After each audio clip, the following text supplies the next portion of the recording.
So this morning was a huge pile of brush here from 5 trees I took down. I've been through there. I felled them right down that side of the rock wall. I had all the brush all stacked up in there. And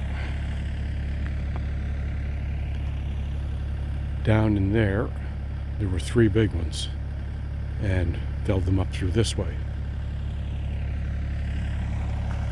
So the brush was all piled up there.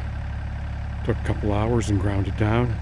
And then what I'm going to do, all that nice bed of beautiful mulch, I'm going to put in all along through the trees, dress it up, and then pick up the heavy limbs out with this wood, and that'll be trucked away.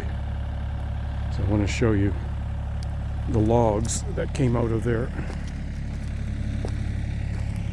Beautiful property, St. Margaret's Bay. Sorry about that quick spin.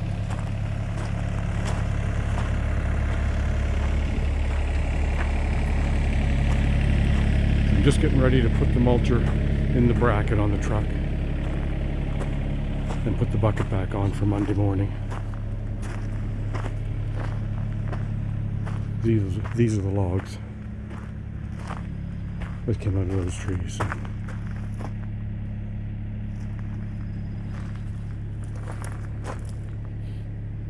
That's what we do.